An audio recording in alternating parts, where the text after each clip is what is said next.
يا نفس إن لم تظفري لا تجزعي.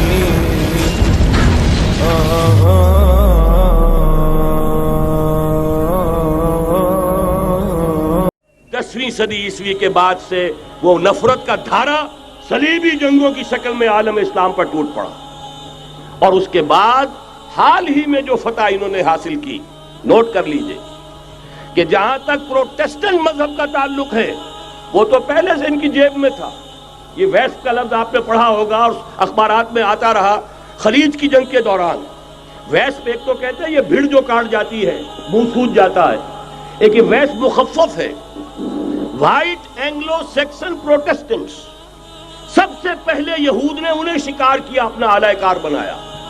یہی وجہ ہے آپ کو معلوم ہے 1917 میں انگریزوں کے ذریعے سے انہیں یہ اجازت ملی کہ فلسطین میں زمینیں بھی خرید سکتے ہیں، جائیدادیں بھی خرید سکتے ہیں. بالفور ڈیکلریشن، انگلستان کا وزیر خارجہ تھا جس نے کہ یہ اجازت دلوائی ہے.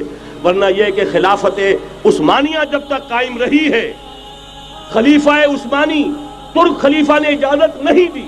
اس لیے کہ حضرت عمر رضی اللہ تعالیٰ عنہ نے، یہ بھی اب تاریخ کی ایک حقیقت بیان کر رہا ہوں جو شاید بہت سے حضرات کے علم میں نہ ہو، کہ جب یروشلم کے عیسائیوں نے سرنڈر کیا ہے یروشلم، حضرت عمر آئے ہیں، تشریف لائے ہیں مدینہ منورہ سے چارج لینے کے لیے. اس وقت جو ٹریٹی لکھی گئی ہے، جو معاہدہ ہوا ہے، اس میں وہاں کے یہودیوں، یہاں کے عیسائیوں نے طے کرایا تھا کہ یہاں آپ یہودیوں کو آباد ہونے کی اجازت نہیں دیں گے. یہودی آ سکتا ہے، زیارت کر سکتا ہے، اپنے مقامات مقدسہ کو آ کر دیکھ سکتا ہے، یہاں آباد نہیں ہو سکتا. اور یہ کون شرط رکھ رہا ہے؟ عیسائی. اس وقت تک عیسائیوں کی دشمنی یہودیوں کے ساتھ اس درجے میں تھی. اور یہی حضرت عمر رضی اللہ تعالیٰ عنہ کی وہ شرط تھی کہ سلاطین عثمانیہ، خلفاء عثمانیہ نے بھی، حالانکہ یہودیوں نے بڑی سے بڑی رشوت دینے کی کوشش کی ہے، سلطان عبدالحمید خان کو یوں سمجھیے کہ سیم و زر سے خریدنے کی کوشش کی ہے، لیکن اس کے باوجود ان کا کہ جو فیصلہ حضرت عمر کر گئے تھے، جو کمٹمنٹ رضی اللہ تعالی عنہ ان کی ہے، میں اس سے سر منہ انحراف نہیں کر سکتا. اصل میں اسی کی تو صدا ہے جو فری میسنری کے ذریعے سے خلافت کا خاتمہ کرایا گیا، کہ یہی سب سے بڑی رکاوٹ ہے. اگر خلافت ختم نہ ہوتی اور اگر کہیں جہاد کا اعلان خلیفہ عثمانی کی طرف سے ہو گیا ہوتا تو یہ کہی تھی بات جب حضرت شیخ الہند رحمۃ اللہ علیہ جب یہ اسیری میں تھے مالٹا میں، تو وہاں کا انگریز کمانڈنٹ، اس نے چونکہ وہ کچھ مرید ہو گیا تھا یا کم سے کم عقیدت مند ہو گیا تھا، ایک روز حضرت شیخ الہند نے ان سے سوال کیا اس شخص سے کہ آپ لوگ ہماری خلافت کے پیچھے کیوں پڑے ہوئے؟ یہ تو بیمار، تم خود کہتے ہو یورپ کا مرد بیمار ترکی، آپ کو کیا ڈر ہے اس سے؟ آپ کیوں اس بیچاری خلافت کے در پہ ہیں؟ اس شخص نے جواب دیا تھا، مولانا اتنے بھول پن کے ساتھ بات نہ کیجئے، ہم بھی جانتے ہیں، آپ بھی جانتے ہیں، اگر کہیں خلافت عثمانیہ کی طرف سے جہاد کا اعلان ہو گیا تو پورے عالم اسلام سے لاکھوں مسلمان اپنے سروں سے کفن باندھ کر نکل آئیں گے. آج اس گئے گزرے دور میں بھی اس کمزور اور یوں سمجھیے کہ نام نہاد خلافت کے اندر اتنی جان ہے، اتنی طاقت، لہذا اس کو ختم کیا گیا. اور ختم کرایا گیا کن کے ذریعے سے؟ وہ جو مسلمان کہلاتے ہیں تھے فری میسن، مصطفیٰ کمال پاشا فری میسن، اور اس کے ذریعے سے انہوں نے سارے کام جو کروائے وہ در حقیقت اپنے سازشوں کے ذریعے سے اور مسلمانوں کو استعمال کر کے کروائے. بہرحال بات لمبی ہو رہی ہے. پہلی بات تو یہ ہے کہ وہی نقشہ اس وقت کا آج بھی ہے جہاں تک یہودیوں کا تعلق ہے، لیکن فرق یہ واقع ہو گیا کہ اس وقت عیسائی یہودیوں کے تابع نہیں تھے، بلکہ عیسائیوں اور یہودیوں کے مابین دشمنی تھی. آج یہودی عیسائیوں پر مسلط ہو چکا ہے. فرنگ کی رگے جاں پنجے یہود میں ہے، اور آج کے فرنگ کا لیڈر امریکہ ہے. امریکہ کا صدر یوں سمجھیے کہ وہ ان یہودیوں کا غلام ہے. مجال نہیں کہ ان کی مرضی سے ادھر سے ادھر ہو جائے، اور اگر کوئی غلطی سے ادھر سے ادھر ہو جائے تو اس کا پتہ چاک ہو جائے گا. آپ دیکھیے کیا حشر ہوا ہے بش کا، حالانکہ بہت بڑا ہیرو بن کر نکلا تھا گلف وار سے، لیکن ذرا سا ایک بیان دے دیا تھا کہ جو اسرائیل کو پسند نہیں آیا، تو جو الیکشن میں چاروں شانے چت ہوا ہے اس کا جو حشر ہوا ہے وہ دیکھ لیجیے.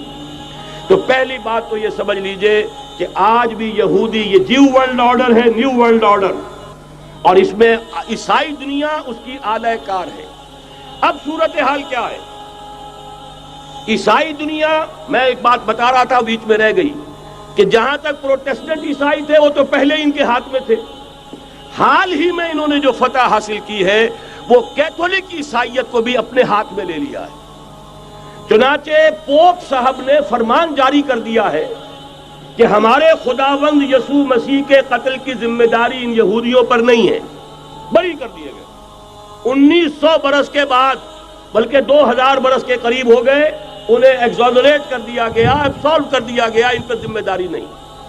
نتیجہ یہ نکلا ہے کہ ابھی چند مہینے پہلے جو مذاکرات صلح کے ہو رہے تھے، جن میں یاسر عرفات بھی تھے اور یہ اسحاق رابین گیا ہوا تھا واشنگٹن، وہاں سے واپس آیا ہے تو روم میں رک کر پاپائے روم سے ملاقات کر کے تشریف لائے ہیں، انہیں دعوت دی ہے کہ یروشلم آئیے، اور ویٹیکان نے تسلیم کر لیا ہے اسرائیل کو، اور ویٹیکان کا اب جو ہے ایک ایمبیسی، اس کا جو ہے سفارت خانہ وہ یروشلم میں بننے والا ہے، اور پوپ صاحب بھی وزٹ کرنے والے ہیں۔ گویا کہ یہ گٹھ جوڑ اب مکمل ہو چکا، اب کہیں اس میں کوئی کمی نہیں رہی۔ اس یونائٹڈ فورس کے ساتھ یہ نیو ورلڈ آرڈر اس وقت عالم اسلام پر حملہ آور ہے۔ اب اس میں نوٹ کیجئے کہ اس وقت کی فضا ہے کیا۔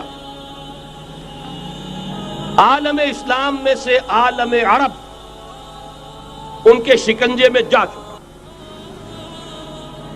کیوں بنا کر کھڑے ہوئے ہیں اسرائیل کو ماننے کے لیے اور سر تسلیم خم کرنے کے لیے۔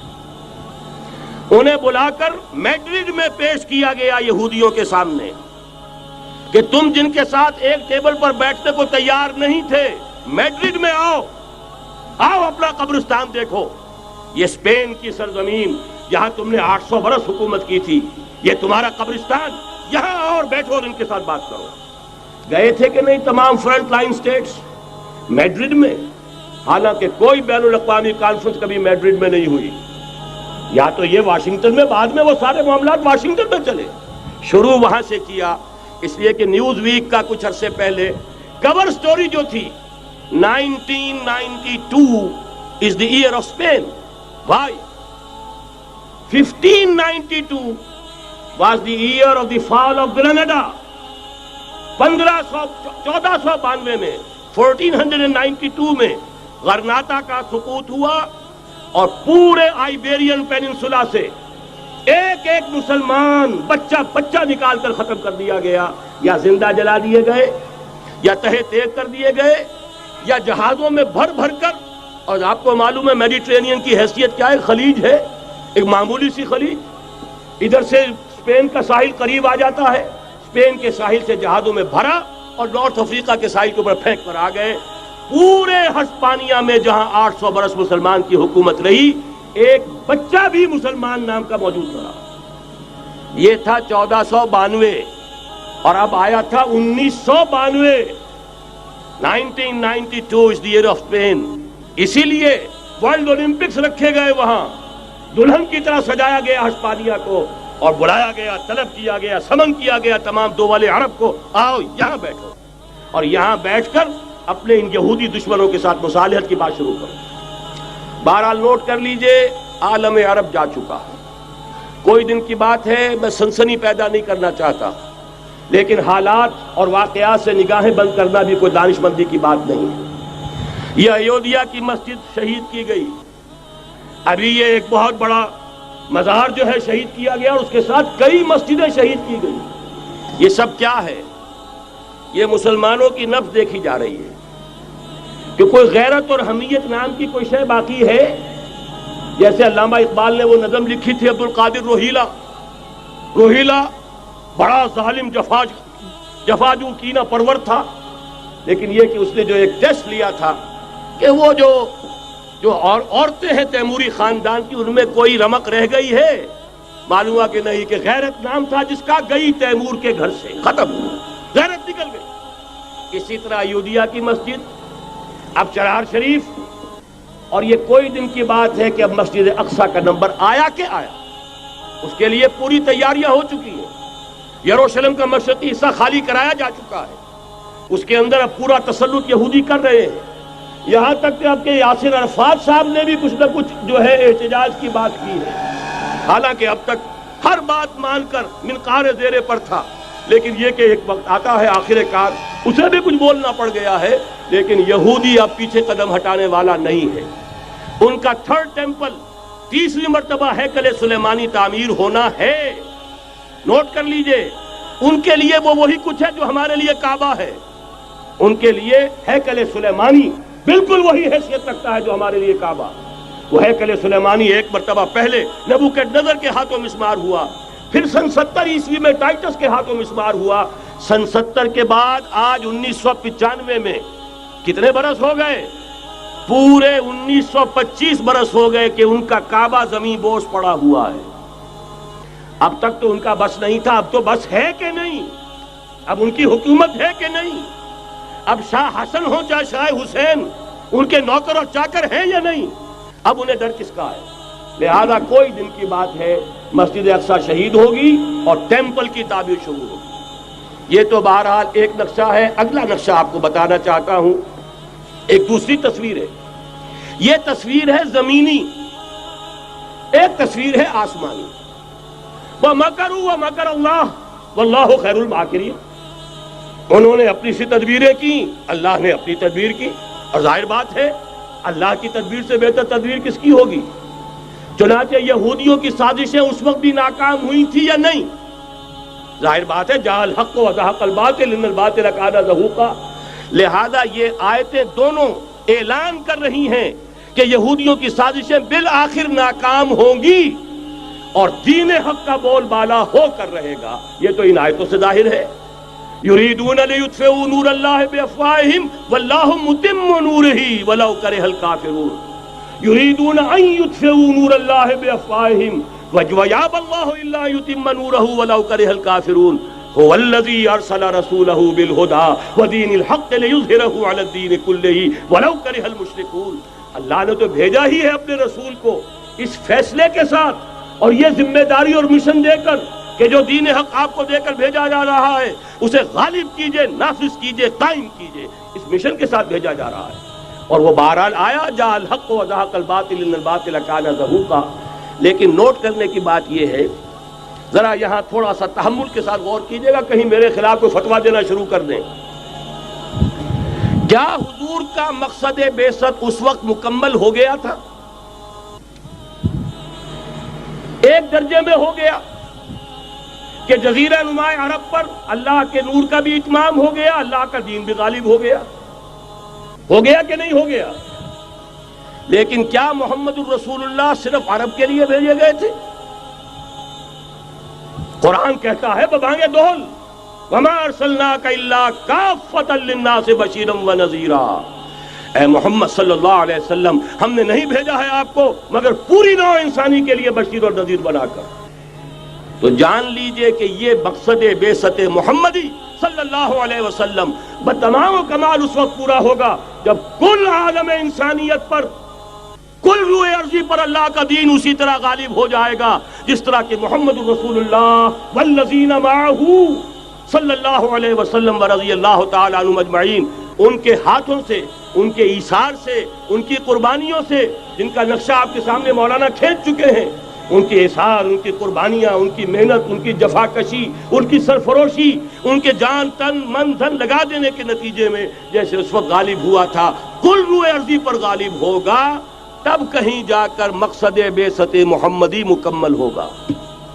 یہی وجہ ہے اقبال نے کہا تھا وقت فرصت ہے کہاں، کام ابھی باقی ہے، نور توحید کا اتمام ابھی باقی ہے.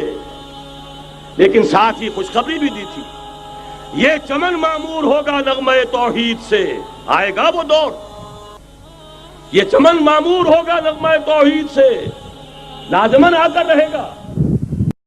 هي الحلقات تحفظني بآيات من القرآن، هي الحلقات تملأني بحب المصطفى العدنان.